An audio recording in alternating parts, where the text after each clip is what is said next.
welcome to the Pete Braley Show. I'm your host, Pete Braley. This is the show where we shine the spotlight on people in our area that have really made a contribution and made life better here in Greater New Bedford and Southeastern Massachusetts.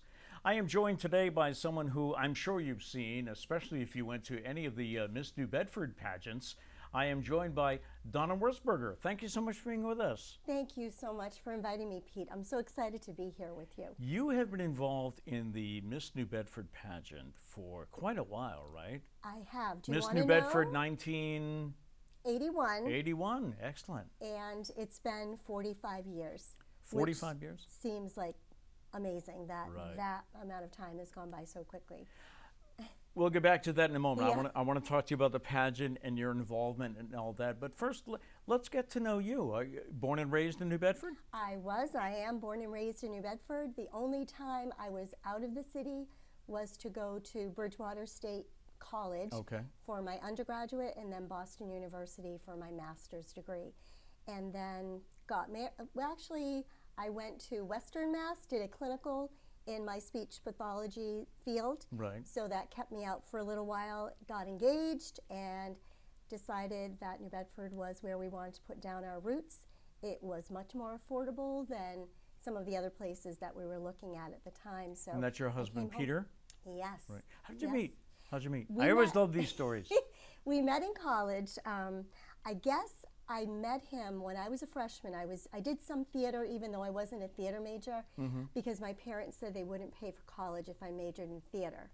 So, but today's parents, it doesn't matter what their kids major in. But so I respected that, but I still got a little bit of, theater, still the bug. I lived with all theater majors, so I surrounded myself with it. But I met Peter when I was a freshman doing a show. His very good friend that he had met, John Richards, told him to come to the show. John and I were playing opposite each other. And then fast forward 3 years later, I'm doing Pippin, the musical, at Bridgewater. And again, Peter came. This time he didn't have a girlfriend. And we met and dated for 5 years and then got married. Oh, wow. Yeah. And you were in Western Massachusetts doing it was speech pathology, yes, right? Yes, I'm a speech pathologist, so I worked at Holyoke Hospital. Okay. Right after grad school, you do what's called a clinical fellowship year. So I really loved the hospital. I had done some work at Mass General as a student, and Holyoke had an opening for me. So I went up there for a year, and then when we got engaged, it just made it more sense for me to come back locally. Was he from here? He's from Whitman. From Whitman? Yes. Oh, okay. Yes. All right. So I worked at Mass General again for a little while, and the commute from New Bedford was really a lot. Right. So then I started looking elsewhere. Speech pathology. What attracted you to that? I think part of it was, again, at Bridgewater, back when I went to college, it was theater, communication, and communication disorders. Oh, okay. So I had worked with special needs students locally in New Bedford at Camp Kennedy back in the day, and I knew that it was a group of people that I really enjoyed working with and thought that I could make a difference. And then when I started my undergrad, I just fell in love with communication disorders, and I still do a little bit of it, not a lot, because I am retired now, but it's still really a big part of who I am now. Super, super. When you were growing up, were you a North End kid, West End kid? I was a North End kid near Brooklyn Park. Okay. Yes, yep. We spent a lot of time at Brooklyn Park. My brother played baseball, and then my son played baseball there. My dad coached. So it was a real big part of our growing up. I never played sports, but I love sports, though. Tell me about young Donna. What did you like to do back in the around, when you were living in the North End? I did drama club at Ashley School. We were so fortunate. We had amazing music teachers, and Richard Medeiros was one of my teachers back then. So he and Jane Freight started the drama club. So I got involved with that, and that sort of spurred my love for theater and music. I also did brownies, Girl Scouts, so those kinds of things, and was a big cheerleader for my brother and worked the concession stand with my mom, and I just loved all of that. New Bedford High graduate? I am a New Bedford High graduate, All right. yes, and did drama club with George and Armand, Oh, right, right. which I am so grateful for to this day. We had experiences unlike other high school students. True. I remember going to, when I was at college and auditioning for shows, and we're just sitting, you know, talking, where'd you go to high school? What kind of shows did you do? And Ann Small and I did a lot of shows together, and I happened to mention that, well, we went to New York, you know, to get our costumes, and other students just had no idea what that even meant. We were blessed, Right. you know, and Yeah, I'm still very good friends with George and Miss Armand tremendously. Right. to this day. I'm amazed at, you know, and thanks to Facebook, we notice these things now, but the local theater community is so together, and you've got such memories, and you're just always, for instance, there's, I'm drawing a blank here, but he taught at Old Rochester, did drama. Paul Sardinia. Oh, Paul Sardinia. Yeah. Yes. So I see pictures of all of you folks doing Godspell years ago, and it's a group that has really stayed together. It definitely is. I think that's the thing, probably much like sports too, like you become a family, but I think even more so for theater, because you make those relationships pretty quickly. They're intense. You have a certain amount of time to get a show up and going, and then after that, you still have that love and passion, not only for the show, but for those people, you know, that you performed with. Right. Yes, I mean, Paul and I have done some things for even New Bedford Festival Theater as adults, and yeah. Weren't you it's very involved in a group special. in Taunton at one time? I was for 25 years. Wow. Yeah, the time is, how does all that happen? I know. Yeah, I was involved with Star Players of Bristol County, Mm-hmm. and I was on their board. I did a few shows, not a lot of shows, but I did a lot of the background things with Joel Thayer, who was the executive, you know, producer at that time. And again, I just loved meeting all of those people, you know, some of whom I'm still really friendly with today. So, Right. so many wonderful memories. Yeah. So take me back to late 70s, early 80s. Donna Ramus, right? Yes. Donna Ramus, how do you get interested in the Miss New Bedford pageant? I believe it started with Junior Miss. Okay. Their Junior Miss is no longer around. It has morphed into something else. But I wanted to do Junior Miss, and Ann Small and Karen Pelzarski, you know, young women that I hung out with in high school. We said, let's try this. You get to do it only once when you're a senior. So, which is okay. the beauty of that. So I did that and was the winner. Karen was first runner-up. I was second runner-up, and I won talent, so I was thrilled about that. And from there, I started, you know, becoming interested. I also did, back in the day, this is way back in the day, Miss New Bedford used to have a little chorus, and it was run by Edna Eddy and her husband. So I would be sort of behind the scenes, and I'd be singing in the pageant. So I've been around it for a while, and then finally decided I was a junior at Bridgewater, and decided I thought I might be ready to do it. So I did it without initially telling my parents. All that means is I went for the headshot, you know, got the paperwork in, and then I said to my parents, I'm going to do the Miss New Bedford pageant. My mom was like, why? I said, well, I've been around it for a while. There's good scholarship money. I just feel like it's something that I would enjoy. It certainly has morphed into even more than that. Right. But the premise of the program is still the same.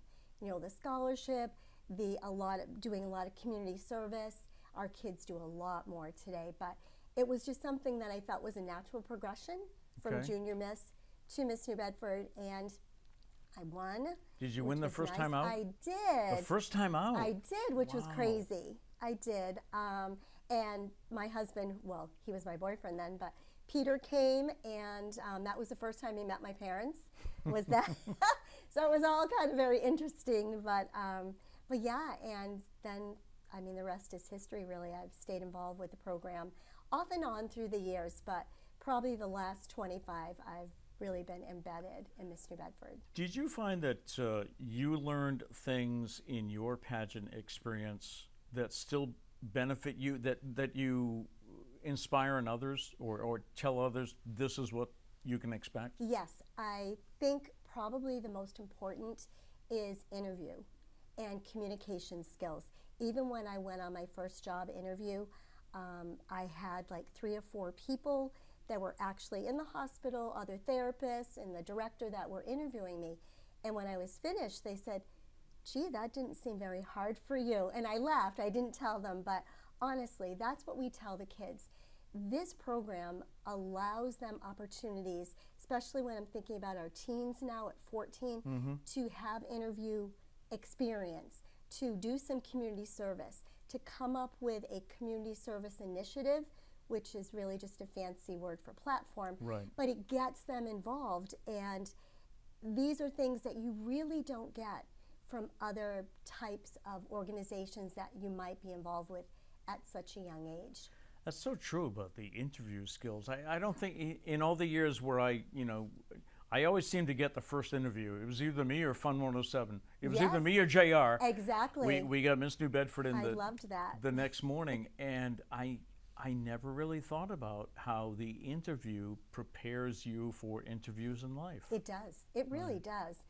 And, most of the kids, when they're finished, and even those that don't win, are just so grateful for having had the opportunity, because then either they come back to us, which more often they do now than before, but they feel like they're more prepared to do other things in their life. Do you remember what that weekend was like for you when you were competing? I know it was busy. It was exciting. Fred Kalis was part of it. He was, at that point, the executive director for Miss Massachusetts, so he was somewhat removed a little bit. I think he was the field director, but he was still around, and I just remember being in awe of the program and what the Kalises had done, and I couldn't wait to become a part of that. Right. And it was a busy weekend. I honestly did not expect to win. I really didn't. There was another young woman who That's was rare, isn't amazing. it? First time out to Sometimes it is. I think maybe a little bit more now, because these women do an awful lot more prep, certainly than I did. I really didn't do any prep. I knew I could sing. I knew I could chat a little bit. I'd never had interview prep, but I knew that theater definitely helped me in that way. Oh, true. And even doing speech pathology in college. But it was an exciting weekend. And honestly, the first thing I thought of after I was crowned was, I have to do a farewell speech. Isn't that odd? Oh, Why wow. would I think that? So when you won, Yes, you thought, in my head, I'm like, I've got to come out next year and do a big speech. and you thought of that the night you won. Yes. Wow. Which I found so bizarre. We could analyze that. I know we guess. could. Yeah. I know. But I think that was sort of just the beginning of me getting comfortable, maybe, Sure. with communicating. And yeah. What was your talent? What did you sing that night? I sang Don't Rain on My Parade. Okay. Which, that's Barbra Streisand. So many of my theater friends are like, I don't think that's a good idea. You're doing a Barbra song, but I said, well, I'm not Barbra. I said, I'm going to sing it the way that I can sing it. And it was good. And I guess good enough to win, which was pretty exciting. Yeah. Wow. And do you remember your was it called the platform back then? We did not have that. Oh, okay. No, we did not. Why do you think that, why did that come into being? I think as Miss America is trying to evolve in general, I think they realized that the community service piece was really important, and they wanted their title holders to be able to promote during their year of service, Okay. a cause that was important to them. And I think it's wonderful, and especially these really young kids starting at 14 in our teens. It really does embed them in the community, but it also gives them a focus as they get older. Maybe they would be part of the United Way or part of the Y, or just, some of the organizations That has around. happened, hasn't it? It definitely has, yes. I think of Michelle. Oh, Michelle Neves Hampman, Yes. She's now the executive director of the United Way. Right. She's remarkable. We do a lot of things with the United Way as well as with the Y. Ashley Bendixson was another Yes. example, right? You've had Ashley We on had your her show. on, right. She's just a remarkable young Right. woman. But she, got involved with the Y shortly after and stayed involved for a while and then took a leap of faith, and now she is just doing remarkable work. We should mention the show you do, right? You tape a show that runs on cable? We do a show called the Miss New Bedford Insider. And back in the day, we did it here at, at the cable station. And probably, I'm really bad with the numbers, but maybe the last 5 years, we've been doing it in-house. Michael Kalis and Marlene, who have been involved with the program forever, they actually created a studio in their cellar, because Michael does all his music, and then of course for his son Michael when he was still here. So we now do the show in their cellar, and we do anywhere from 4 to maybe 6 episodes a year. Okay. And that involves the first one I usually do, so I'm usually the Pete Braley of the first one. And then after that, Miss New Bedford is on her own to bring in, people that are important to her, whether it be personally or in the community, or some of her, what we call our sisters, our Miss New Bedford sisters, or other young women that she's met. So it's a great opportunity. There is no other local program that has that. So again, it's another way for these young women to hone those skills. For a while, there was the Miss New Bedford troupe also, right? Yes. I see every festival or whatever that I was doing a gig at, I was like, oh, they're coming on it too. Okay. Yes, yeah, you're right. That started the year after my year. It started in 1982. Okay. Fred Kalis wanted something that mirrored the USO, which is what Miss America has. Okay. They would go out and perform, certainly for our troops and for, other organizations. So he started that. I think it was just Jackie and I, Jackie Paquin at the time. And then we started to build as each year came, and we got more vocalists. Then Marlene took it, and she really expanded it. That's when Miss New Bedford Troupe used to perform at all of the events locally. Right. Now, unfortunately, everybody is so busy with their life. True. So she has managed to at least get us to perform for the pageant, which is so fun. And it's just a social. It's a great social event. We rehearse at her house. We just enjoy hanging out with each other. We probably do more talking than rehearsal, which is why, I can see that. But it's great to catch up.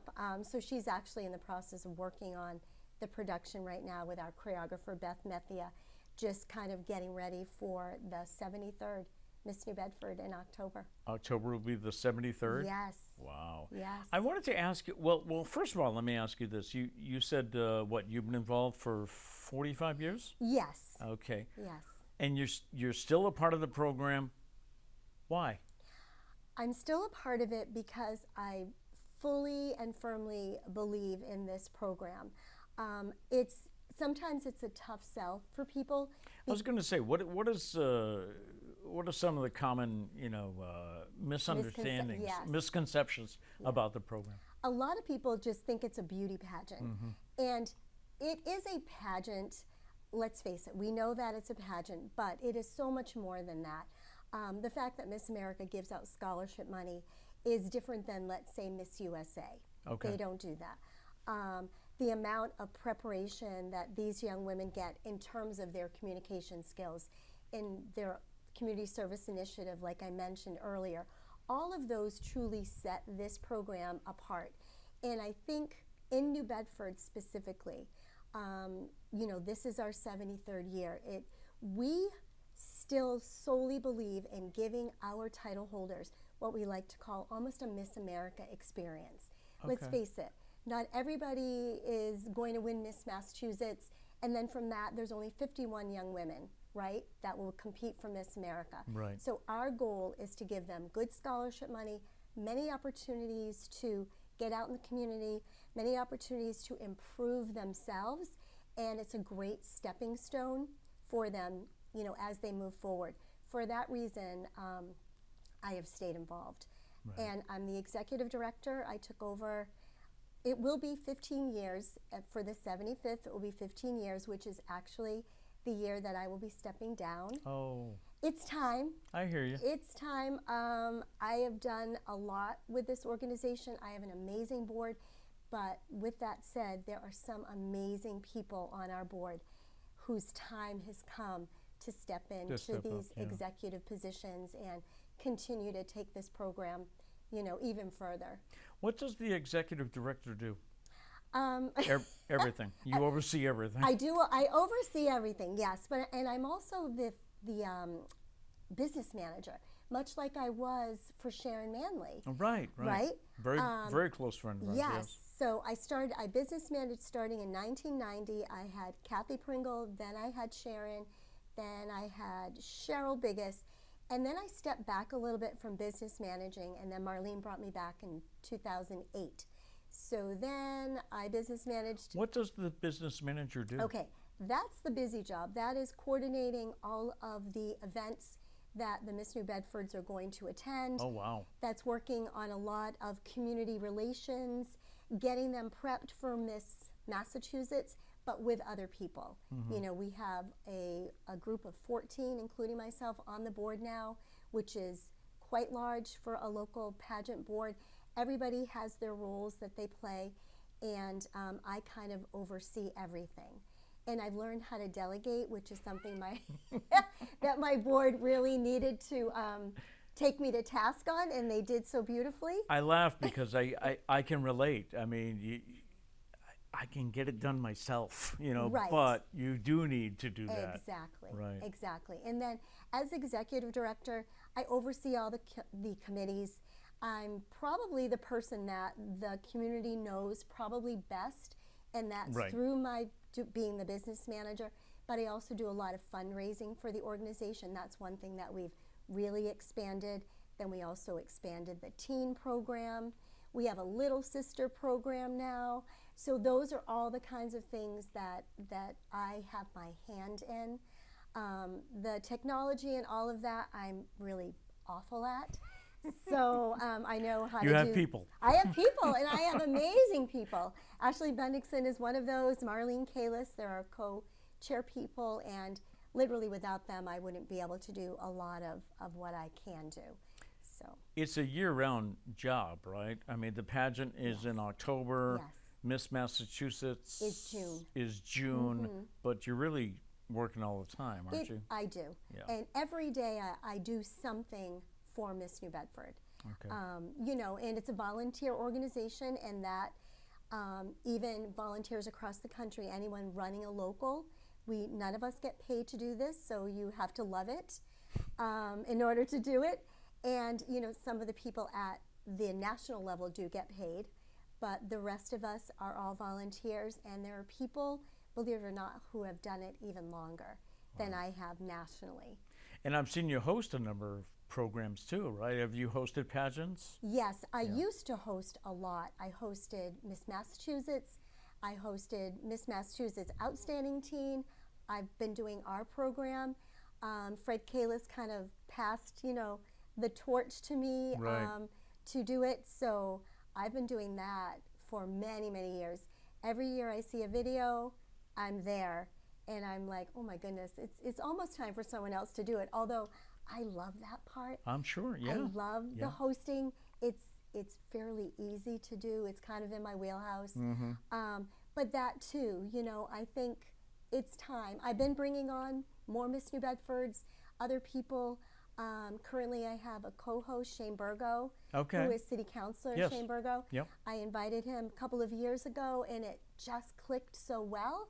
He's so good at it, and he's very relaxed and calm, and so it's been fun. Did you ever get that little whisper from backstage that says, need to fill for 2 minutes? Oh, yes. Because you've done a lot of hosting as well. First few times I got that, I was like, what am I going to do? But like anything else, it you realize what you can do, how to stretch. Exactly, yeah. You either pull someone on, if Miss New Bedford or somebody can. If not, you talk about something that's relevant. It's good to have a co-host. Remind them of something you just mentioned an hour ago. Exactly. Tell them we have raffles.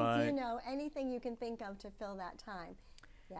Let me ask you, have you noticed a change in the contestants? And what I mean by that is they have so many more opportunities now than probably you had in the early 80s.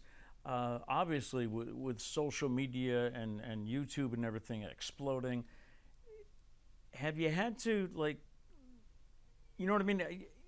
Are the contestants different?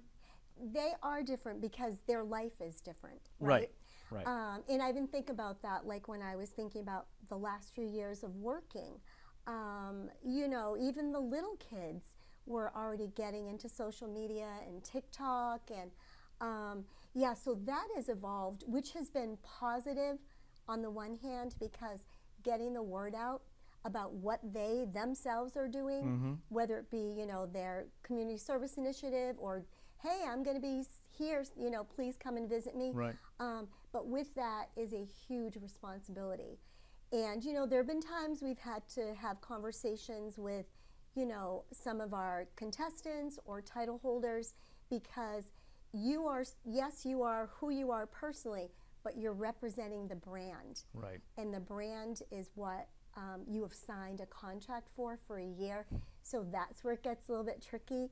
And then Miss America has a lot of stipulations on social media. They want these kids out there. They want them, you know, doing the work, always keeping the brand in mind. So I think, you know, the young kids today, they're much more, well, they're social media savvy. They're just more self-aware.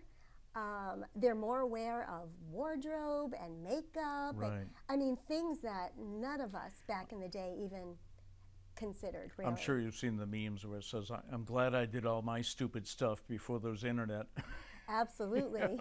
Because these things, they follow you Yeah, now. they do. Yeah. They and do. colleges look at your Exactly. social media feed Right. to see Right. what type of person you are. And that is one thing when we have like our info session, which is August 30th, it's coming up, we really impress upon them, before you decide to compete, go through your social media.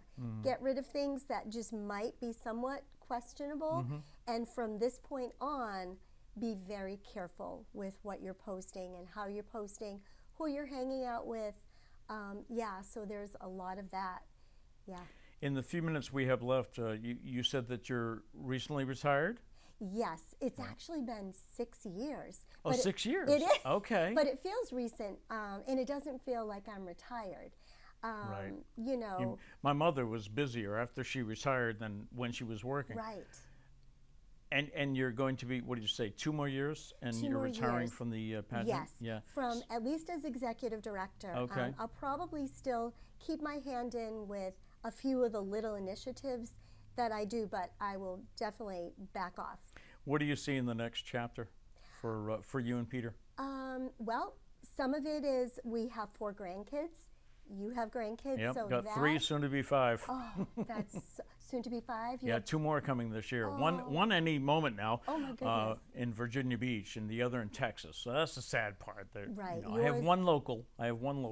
Yeah, luckily ours are in Massachusetts. One is outside of Worcester. My son has 3 daughters, and my daughter has 1 son, but she's local. She's in Mansfield. So we've done a lot of babysitting since we retired. I've done a little bit of speech pathology. I do some ASL workshops and things, but Peter and I are now doing a little bit more travel. Nothing huge and extensive. I'm Right. not a big flyer. So Oh, I okay. have a 3-hour window, maybe 4 if I had a It's glass 4 of to Prosecco. Texas. I'm maybe. good on that. So, yeah. So, and he's playing baseball now, so he gets to do some traveling with tournaments. So I Oh, get great. to go to Florida every November, which is really fun. So yeah, I think that's pretty much what we'll be doing, and hopefully a Nice. little bit more of that. Enjoy. Yeah. I'm so glad Thank we you. finally had a chance to schedule this. I am as well. Thank you Right. so much. And keep up the good work. And how many lives you've touched? I can't, you and your committee. Yes. I can't imagine what the number might be of all the young women you had a chance to mentor. I know. I feel so fortunate, and so many of them are still really good friends. They're so much younger than me, and they keep me young. But yeah, we've shared a lot of special moments, and I'm proud of this organization and where it's headed. I really Thank you so am. much. Thank you, Pete. All right. We always leave you with a thought for the day, and our thought today is: every day may not be good, but there's something good in every day. Sometimes you got to really look for it. But until next time, thanks for watching, and go out and make it a great day.